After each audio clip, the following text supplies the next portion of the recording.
Seja bem-vindo a mais um vídeo. Antes de continuar, deixe um like, se inscreva no canal e clique no sininho para receber novos conteúdos. Compartilhe este vídeo nas suas redes sociais e grupos do WhatsApp para abençoar mais pessoas. Evangelho de Marcos, capítulo 4, verso 35, que diz assim, meus irmãos: E naquele dia, sendo já tarde, disse-lhes: passemos para outra margem. Jesus dizendo: passemos para outra margem. E eles, deixando a multidão, o levaram consigo, assim como estava no barco. E havia também com ele outros barquinhos. E levantou-se um grande temporal de vento, e subia as ondas por cima do barco, de maneira que se enchia de água. E ele achava na popa dormindo, sobre uma almofada. E despertaram-no dizendo: Mestre, não te importa que pereçamos? E ele, despertando, repreendeu o vento e disse ao mar: cala-te, aquieta-te. E o vento se aquietou e houve grande bonança. E disse: por que sois tão tímidos? Ainda não tendes fé? E sentiram grande temor. E diziam uns aos outros: mas quem é esse, que até o vento e o mar lhe obedecem? Pode se assentar, meus irmãos, glorificando o Senhor. Glória a Deus. Glória a Deus. Mas quem é esse, que até o vento e o mar lhe obedecem? Mas quem é esse? Mas quem é esse? O Senhor nos deu uma direção há algumas semanas atrás, de falar na sequência sobre o Espírito Santo, sobre a pessoa do Espírito Santo, sobre a pessoa de Jesus e sobre a pessoa de Deus, sobre Deus. Quarta passada nós falamos da pessoa do Espírito Santo. Quem estava aqui? O Espírito Santo ele se moveu sobre essa igreja. Nós falamos sobre a pessoa do Espírito Santo. E hoje nós vamos falar sobre ele, sobre Jesus Cristo de Nazaré. Sobre a pessoa de Jesus Cristo de Nazaré. E a gente sempre tem um frio na barriga, as pernas tremem, porque há um temor muito grande em falar da pessoa de Jesus Cristo. Há um temor muito grande em falar de quem ele é, de quem ele foi, de quem ele sempre será. E a palavra de Deus diz aqui sobre um fato que aconteceu, uma passagem muito conhecida, uma passagem na qual o Senhor Jesus ele estava ali à margem da Galileia, falando sobre algumas parábolas do reino, explicando sobre o reino, sobre algumas coisas sobre fé. E ele chama os discípulos, ele disse assim: passemos para o outro lado. Passemos para o outro lado. Eles entraram no barco, outros barcos seguiram, e eles foram em direção do outro lado. E a palavra diz que eles atravessaram, estavam ali atravessando o mar da Galileia. E no meio daquela travessia se levanta uma grande tempestade. E a maioria das vezes que a palavra de Deus fala sobre o mar da Galileia, fala sempre sobre mar. Usa essa palavra, essa expressão mar, para falar do lago da Galileia. Mas a Galileia não era um mar, era um lago. Ele sempre foi um lago. Um lago. Mas desde sempre nós temos o costume de dizer, quando é algo grande, a gente fala assim: um mar. Quando alguém está com a vida boa, você fala assim: fulano está com a vida um mar de rosas, né? Um mar disso, um mar daquilo, que expressa algo que é grande, algo que é enorme, algo que é tremendo.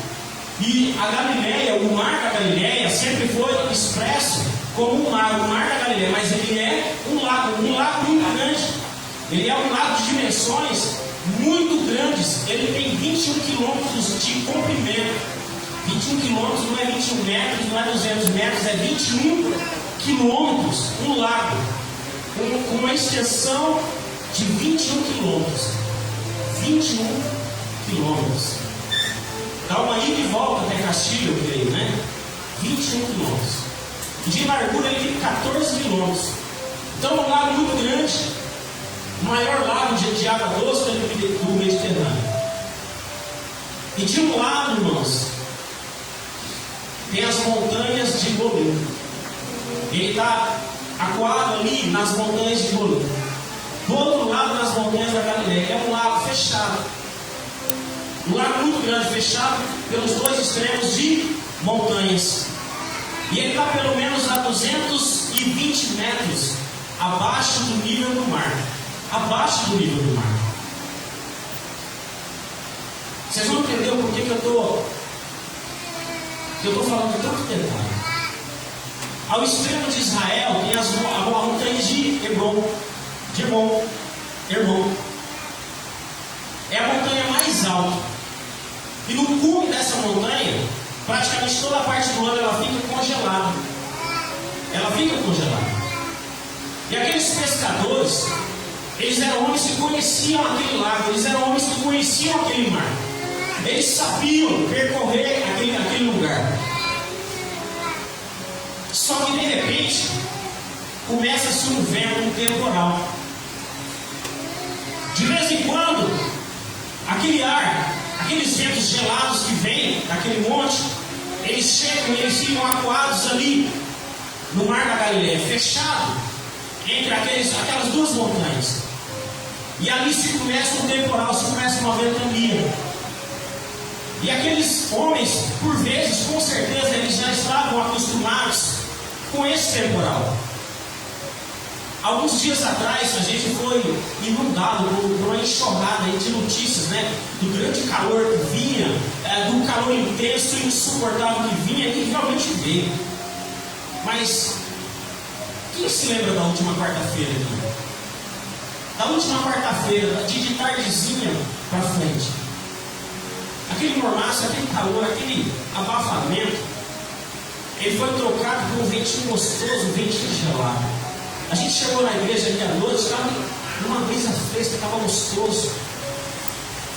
Aqueles dias de intenso calor, de mormaço insuportável, porque mal dava para ficar no sol. De repente, a gente foi tocado por aquela brisa suave, aquele ventinho gostoso. E aqueles pescadores, com certeza, quando eles sentiram aquela brisa, aquele vento vindo de cima, eles já pensaram: vai vir um temporal, vai vir um grande temporal. Mas talvez uns olharam para os outros e disseram assim: mas a gente está acostumado com isso, a gente já conhece isso. Deixa o mestre dormir. Jesus estava ali dormindo.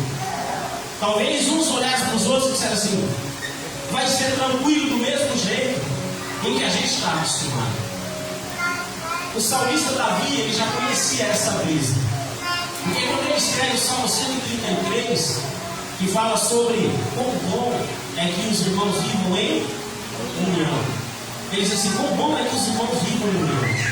Aí ele compara essa união, essa amizade, como o óleo que escorre da barba de Arão, escorre até as vestes de Arão. Deve ser muito bom ser banhado de óleo. Só que no terceiro verso, ele compara isso com o orvalho que desce do Monte Hermon. Então ele já havia experimentado esse orvalho, essa brisa, esse vento gostoso. E ali naquele momento, aqueles discípulos, eles experimentam, mas eles já sabiam que algo iria se levantar. Só que algo se levantou a uma proporção que eles não tinham noção, que eles não conseguiam conduzir. E quantas vezes na nossa vida, algo que a gente espera, algo que a gente sabe que vai acontecer, a gente fala assim: não, mas isso aí eu já sei como resolver. Não, mas isso aí eu já sei como conduzir. Não, eu sei, isso aí eu sei aonde vai dar, fica tranquilo.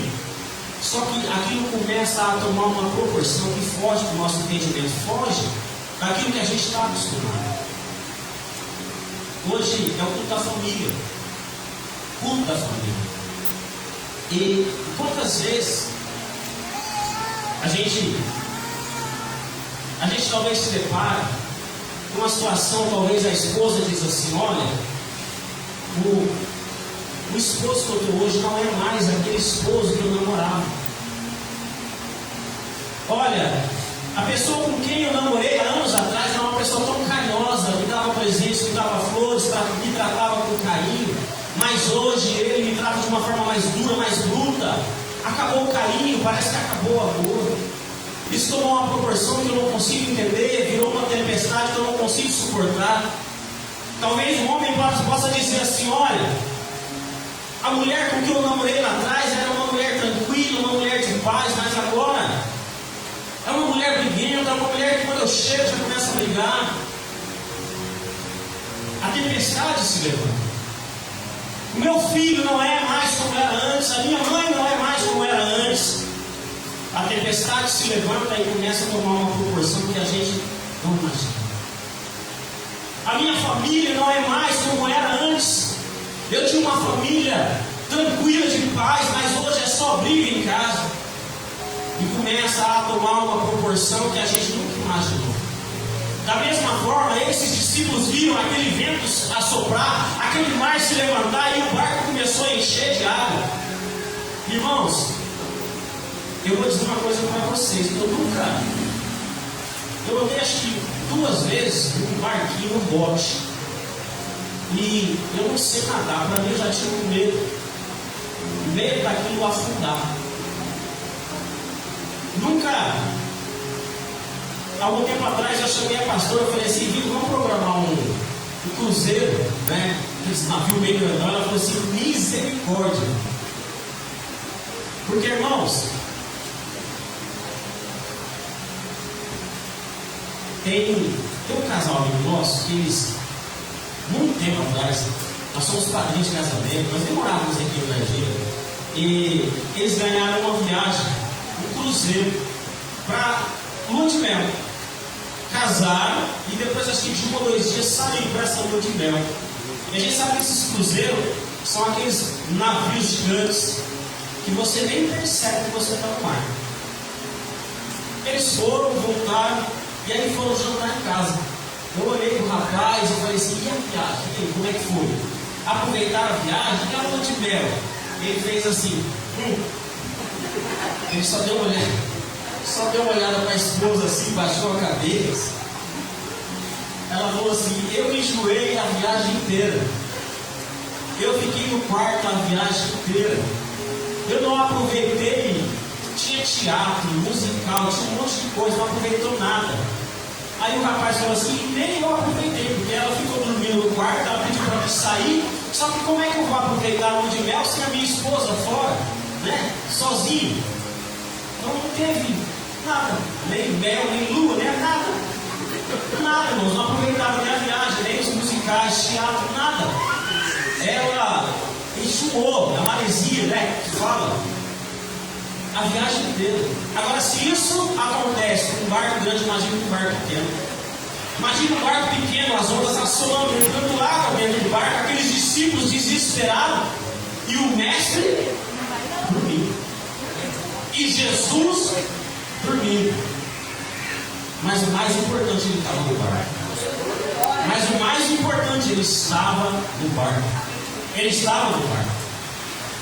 E ali eles, creio que talvez eles cutucam, chacoalham Jesus: mestre, o senhor não preocupa, porque a gente vai afundar, a gente vai morrer. E Jesus, ele desperta. Esse Jesus até hoje, desde sempre, desde a eternidade, desde tudo aquilo que já foi, que é, que vai ser, ele continua sendo. Ele continua sendo o poder. Mas ele tem poder, ele é o poder. E quando a gente diz: Senhor, socorro, ele levanta e diz: ei mar, aquieta-te, ei vento, acalma-te. E a palavra de Deus diz que na mesma hora, no mesmo momento, aqueles ventos cessaram e o mar se acalmou.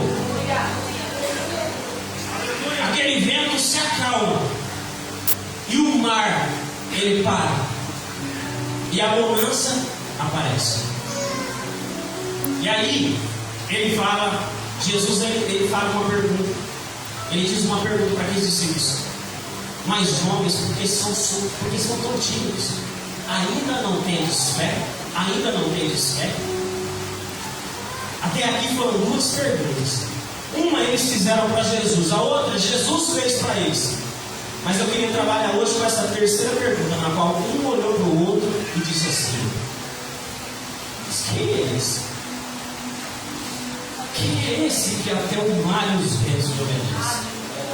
Quem é esse? aquele que se faz presente no meio dessa igreja. Esse é aquele que se faz presente na minha e na sua casa, acalmando tempestades, acalmando discussões, acalmando ventos que a gente às vezes não sabe. Glória a Deus. Tu és fiel, Senhor. Glória a Deus. Ele disse assim: eu jamais vou deixar vocês. Eu jamais vou deixar vocês. O problema é que às vezes a gente quer resolver a tempestade na força do nosso braço. A gente quer resolver a tempestade na força da nossa mente. Não, eu sou inteligente, eu consigo. A gente quer resolver a tempestade na força do nosso bolso. Mas eu tenho dinheiro para comprar, eu tenho dinheiro para pagar. A gente quer resolver a tempestade com a força do nosso querido. Mas se tem algo sobre as tempestades é que elas são imprevisíveis. Elas vêm na hora em que a gente não espera. E se tem algo na tempestade que nós podemos tomar para nós, é que as tempestades são pedagógicas, elas nos ensinam. Elas nos ensinam, as tempestades elas nos ensinam. E é por isso que o Senhor, Ele permite algumas tempestades na minha e na sua vida, para nos ensinar a confiar mais nele, a confiar mais no poder dEle, a confiar mais na palavra dEle, a confiar mais na presença dEle. Ele ainda continua sendo aquele que repreende os ventos. Ele ainda continua sendo aquele que repreende os mares. Ele ainda continua sendo o Deus da minha casa e da sua casa. Ele ainda continua sendo o Deus do meu casamento, do teu casamento. Ele é o Senhor dos nossos filhos. Ele ainda é. Ele ainda é e sempre vai ser. Mas quem é esse? Quem é esse que até o vento e o mar lhe obedecem? Ele tem poder sobre a natureza. Ele é o poder sobre a natureza. Irmão, se ele falou vamos, é porque ele vai fazer a gente chegar. É fácil a gente entender, a nossa mente limitada. É fácil a gente entender a tempestade que Jonas passou, né? É muito fácil para mim e para você entender a tempestade que Jonas passou, porque Jonas estava em desobediência. Deus falou para ele ir para um lugar e ele foi para outro, e a tempestade veio. E na nossa vida isso acontece. Algumas tempestades são consequências das nossas atitudes, são consequências das nossas palavras. Quantos de nós já viram tempestades se levantar por causa de uma palavra dentro da nossa casa? Por causa de uma palavra dentro do nosso trabalho. Uma tempestade gigante se levanta. E as consequências vêm, é inevitável. E a nossa mente, é muito fácil ela entender das tempestades que vêm sobre aquele que está em desobediência. Mas e a tempestade que vem sobre aquele que está fazendo a vontade do Senhor? Ele disse: passemos para o outro lado. Eles estavam obedecendo. Mas a chuva, ela cai para o ímpio e para o não ímpio. As tempestades, ela vem para o ímpio e para o não ímpio. O calor, ele vem para aquele que crê e para aquele que não crê. O frio, ele vem para aquele que crê e para aquele que não crê. Nós estamos em um mundo caído. Nós estamos em um mundo pecaminoso. Nós estamos em um mundo que está cada vez mais caminhando para cada vez mais a perdição e a destruição. Mas o Senhor disse que aqueles que crêem nele serão sal e luz no meio desse mundo. Nós fomos levantados para ser sal e luz desse mundo. O Senhor Jesus, ele declarou dizendo assim, quando os discípulos começaram a se maravilhar por aqueles sinais e maravilhas que ele estava fazendo, ele disse assim: vocês estão se maravilhando com isso? Vocês vão fazer coisas maiores do que essas. Maiores do que essas. Então nós precisamos crer. Nós precisamos olhar para a tempestade e dizer assim: Pai, o Senhor disse que a minha boca é tua. Então, tempestade, se acalma agora em nome de Jesus. Em nome de Jesus. Não é pela força do querer, não é pela força do braço, não é pela força do intelecto e nem pela força da conta bancária, mas é pelo poder de Jesus Cristo na minha e na sua vida. É muito fácil a gente olhar para alguém que está vivendo uma tempestade e apontar o dedo e dizer assim: é porque faz outra desobediência. Quantos de nós às vezes vimos alguém chorando ou se lamentando no meio da igreja? Ó, tem pecado. pastor disse assim, ele estava chorando muito no meio dos louvores, e eu creio que talvez ele estava até com o rosto no chão, chorando, gemendo.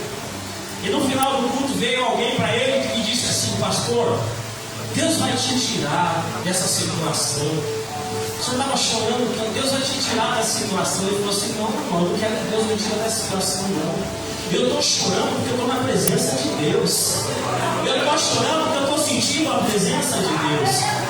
Nós temos a mania de olhar para alguém, né, que às vezes está com uma expressão cansada, uma expressão triste, e fala assim: é um pecado, é a consequência do pecado.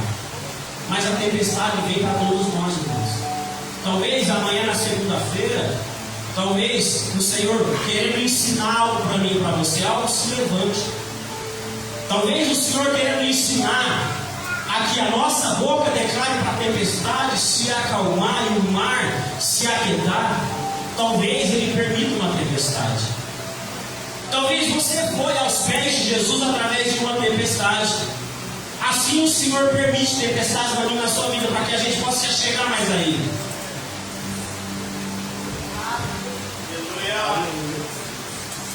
Glória a Deus. Eu precisei carregar um caixãozinho branco com um filho dentro para se achegar aos pés de Jesus. Mas nem todos precisam disso. Nem todos precisam disso. Qual é a tempestade que às vezes nós precisamos para realmente crer que o Senhor Jesus é o Senhor da nossa casa, é o Senhor do nosso casamento, é o Senhor da nossa vida? A palavra de Deus diz que o mar se acalmou. E eles se achegaram até o outro lado. Eles se achegaram até essas montanhas de Golim. Ali tinha uma montanha do outro lado do despenhadeiro. E se a gente continuar aqui, nós vamos ver 4 fatos aqui seguintes do Evangelho de Marcos. Primeiro, ele acalma a tempestade. Aí ele chega do outro lado. Quando ele chega do outro lado, até um lugar chamado Gadara. Ali a Bíblia diz que quando ele chega, ali havia, o Evangelho de Mateus diz que haviam 2, Marcos e Lucas diz que havia 1. Não vou aqui me ater se era 1, se era 2, nós vamos ater ao que aconteceu. Ali a Bíblia diz que havia um homem endemoniado. E eles chegaram à noite. Eles desceram à noite. Ali havia um homem endemoniado. Ele vivia no cemitério, ele vivia nas sepulturas. Ali havia um homem que ele dormia junto com os mortos. Ele vivia nas sepulturas. E a palavra de Deus diz que ele já havia sido acorrentado, mas os espíritos quebravam aquelas correntes. E ele se batia, e ele se cortava com as pedras. E eles chegaram do outro lado, creio que perto da margem ali estava aquele cemitério. E Lucas diz que quando ele saiu do barco, quando ele pisou na terra, quando Jesus tirou o pé do barco e pisou na terra, aqueles demônios que estavam naquele homem perceberam que alguém desceu, alguém diferente desceu naquela terra. Aquele lugar era um lugar, talvez na Bíblia vocês vão ver, um lugar chamado Decápolis, que são 10 cidades gentílicas. Eram cidades na qual não se adorava Jesus Cristo, não se adorava a Deus. E Jesus, ele toca aquela margem com os pés. E aquele endemoniado que estava lá no cemitério, ele percebeu que naquela terra um pé diferente pisou. Um pé diferente pisou. E ele saiu. A Bíblia diz que havia uma pergunta.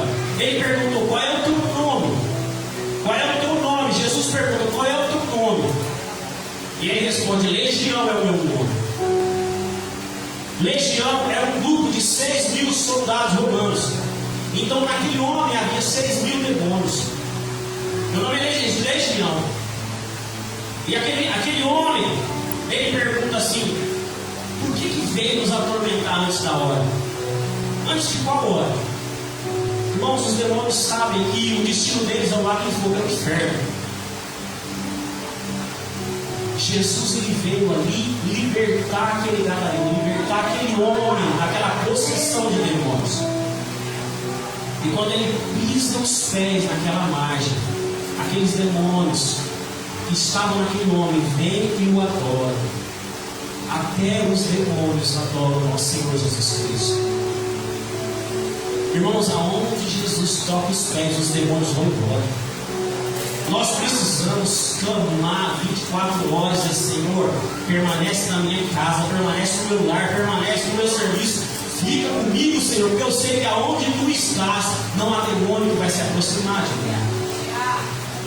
E a palavra de Deus diz que Jesus ele expulsa aqueles demônios entram numa manada de porcos, e aqueles porcos eles vão em direção ao despenhadeiro e eles pulam, eles se afogam. Aquele homem é liberto e ele faz um pedido a Jesus. Um homem que estava sendo atormentado por 6.000 demônios, agora ele faz uma pergunta para Jesus. Ele fala assim: Senhor, deixa eu ir com o Senhor, deixa eu ir com o Senhor, deixa eu caminhar com o Senhor, deixa eu experimentar mais do Senhor. E Jesus diz assim: não, filho, vai lá para a sua família, vai lá para a sua parentela e fala daquilo que aconteceu aqui. E fala daquilo que aconteceu aqui.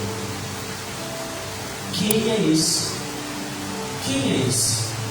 Esse é aquele que tem poder sobre a natureza. Esse é aquele que tem poder sobre os ventos. Esse é aquele que tem poder sobre os mares. E esse é aquele que tem poder sobre os espíritos imundos. E ele fala para os discípulos assim: passemos para o outro lado. E eles voltam, eles saem e eles voltam. Eles passam de novo aquele lago da Galileia. Quando ele chega à margem de novo da Galileia, havia ali uma multidão. Havia uma multidão esperando ele, porque eles viram o Senhor ir.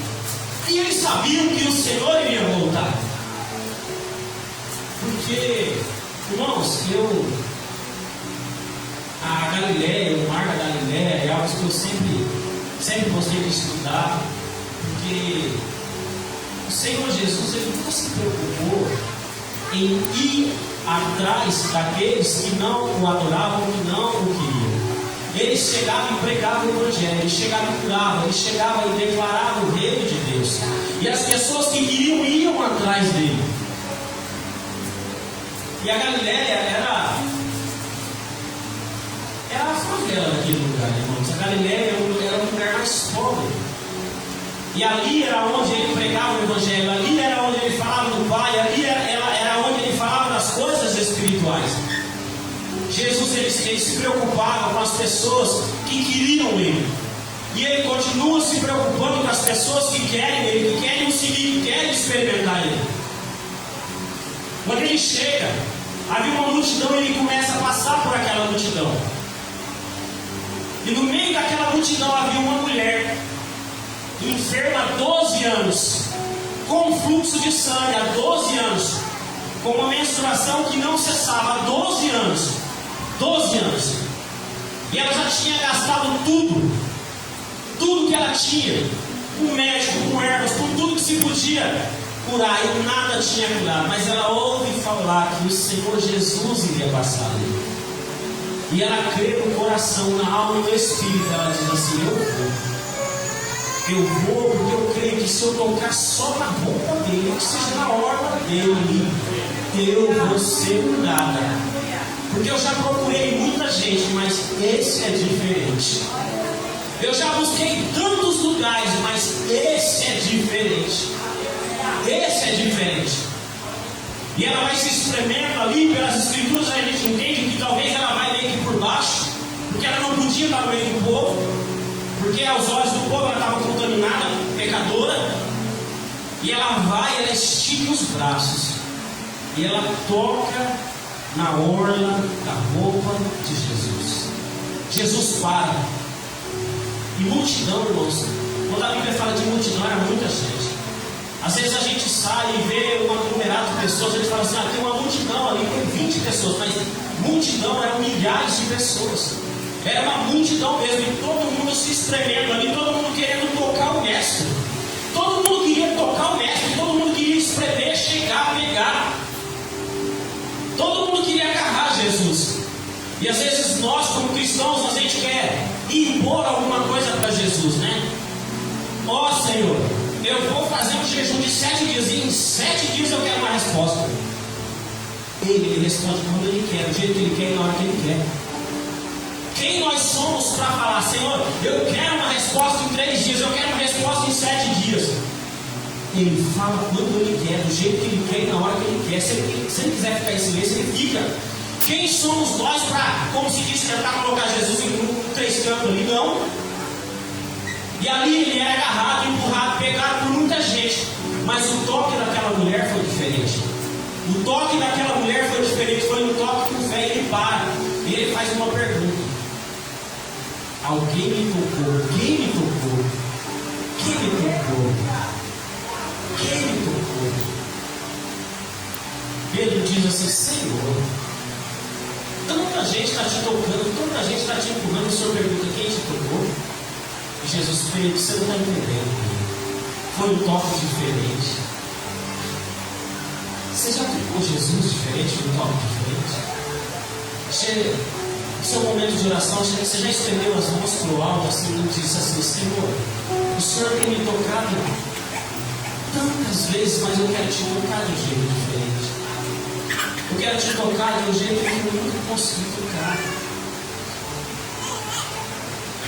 Aquela mulher, ela fala assim: Senhor, fui eu que te toquei. Fui eu que te toquei. Liberando Jesus, tinha um homem chamado Jairo. Quando ele chega na praia, Jairo era chefe. Jairo ele fala assim: Senhor, vamos lá na minha casa porque a minha filha está enferma e a enfermidade dela se agravou. E Jairo estava ali também tentando tocar, tentando puxar, tentando levar Jesus para a casa dele. E quando Jesus para conversar com aquela mulher ela fala: Senhor, fui eu que te toquei. E às vezes quando eu paro nas escrituras e eu fecho os olhos, eu vejo Jesus talvez se abaixando para aquela mulher, pegando na mão dela assim, e dizendo assim: filha, a tua fé te curou, filha. Filha, a tua fé te curou, filha. E aquela mulher naquele momento ela sente algo diferente. Ela sente que instantaneamente aquele fluxo de sangue ele cessa. Ela foi curada na hora, naquele momento, ao toque de Jesus. E talvez na mente daquela mulher a mesma pergunta foi igual aqueles discípulos: mas quem é esse? Porque eu já gastei tudo que eu tinha e ninguém me curou. Mas quem é esse que só tocando a ordem eu fui curada? Quem é esse? Esse é aquele que tem poder sobre a natureza. Esse é aquele que tem poder sobre os ventos. Esse é aquele que tem poder sobre os mares. Esse é aquele que tem poder sobre os demônios. E esse é aquele que tem poder sobre as enfermidades. A última palavra não é do médico nem do exame. A última palavra vem do Senhor Jesus, o médico dos médicos. Quem é esse? Esse é aquele que tem poder sobre a enfermidade. É esse que se faz presente no meio dessa igreja. Jesus falando com aquela mulher, Jesus ele abaixando falando com aquela mulher, ele ouve alguém chegar para Jairo. Alguém da casa de Jairo chega e diz assim: Jairo, eu não tenho uma notícia muito boa para você. Jairo, vamos embora para a tua casa. A tua filha acabou de falecer, Jairo. A tua filha acabou de morrer. Não incomode mais o mestre, não. Deixa ele aí. Porque acabou, a tua filha morreu. Mas os ouvidos de Jesus estavam atentos. Os ouvidos de Jesus continuam atentos à minha sua voz. Os ouvidos de Jesus continuam atentos àquela situação que alguém chega e fala assim: não tem jeito, acabou. Jesus, eu vejo Jesus às vezes aí, olhando para Jairo e diz assim: Jairo, não temas, crê somente, Jairo. Jairo, não temas, crê somente, Jairo. Jairo, não ouça aquilo que ele está dizendo, crê naquilo que eu estou dizendo para você. Crê somente, não temas, crê.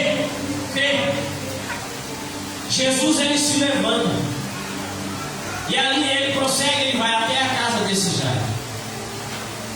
E ali, a hora que ele chega na casa de Jairo, está todo mundo chorando. Está todo mundo chorando e a menina deitada. E ali ele chega e ele diz uma frase. Ele diz assim: a menina não está morta, a menina dorme. E ali se ouve risos. se ouve ali vaias. Jesus, ele chama Jairo e fala assim: vem cá. Ele entra e ele lança uma palavra de poder sobre aquela menina. Qual é a palavra de poder que você precisa hoje? Qual é a palavra de poder que sai da boca de Jesus que você precisa hoje? Qual é? É a palavra para aquietar vento? É a palavra para dizer: ei, espírito imundo, vai embora da minha casa? É a palavra dizendo: ei, enfermidade, vai embora? Ou é a palavra que Jesus declarou sobre a vida de Jairo? Ei, menina, se levanta e anda. Se levanta e anda, menina. E ali a menina, ela se levanta. E as garras da morte é tirada da vida daquela menina, do corpo daquela menina. Jairo olha para aquele homem com 2 braços igual nós temos, com 2 pernas igual nós temos, mas que todo o poder estava sobre ele. Às vezes nós nos esquecemos quem Jesus é. Às vezes nós olhamos para a situação e esquecemos quem é o Salvador da minha e da sua vida. Quem é esse? É esse que tem poder sobre a natureza.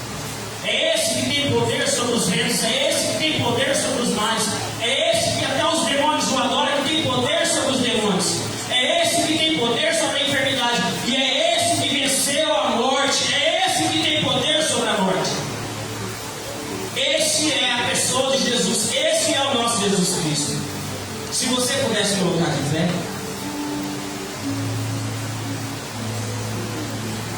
Quem é esse?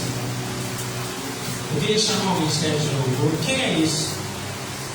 Essa palavra, ela tem que ecoar no nosso coração, na nossa alma, desde a hora em que a gente levanta até a hora em que a gente dorme. Quem é esse? Quem é esse? Esse é aquele que desde o princípio tudo se fez, e sem ele nada seria feito. Se você pudesse se fechar os seus olhos, só se você puder. Quem é esse? Quem é esse? Quem é esse? Esse é o dono da igreja. Quem é esse? Esse é aquele que venceu a morte. Quem é esse? Esse é o grande eu sou. Quem é esse? Esse é aquele que tem poder sobre os mares. Quem é esse? Esse é aquele que tem poder sobre os ventos. Quem é esse? Esse é aquele que tem poder sobre os demônios. Quem é esse? Esse é aquele que tem poder sobre as enfermidades. Quem é esse? Esse é aquele que tem poder sobre a morte. Quem é esse? Esse é a semente que veio de um ventre sem mácula e venceu a morte. Quem é esse? Esse é aquele que está sentado à direita do Pai. Quem é esse? Esse é o sol da justiça. Quem é esse?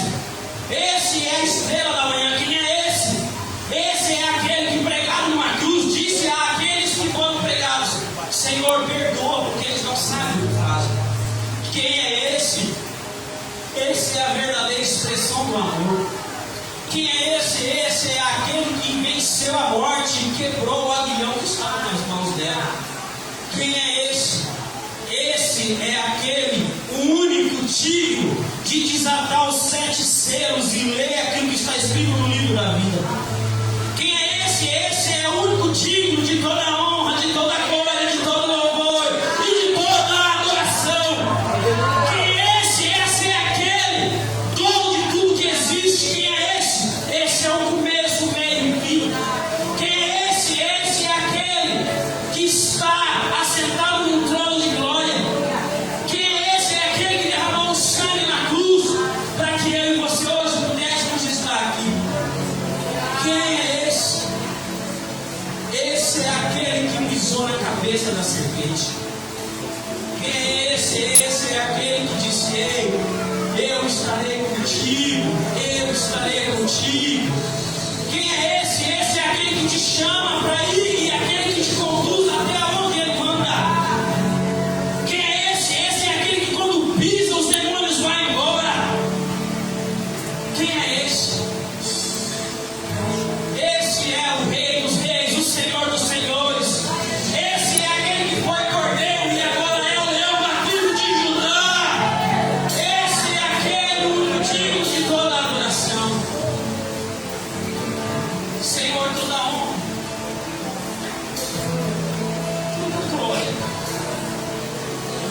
Senhor, essa igreja ela é tua.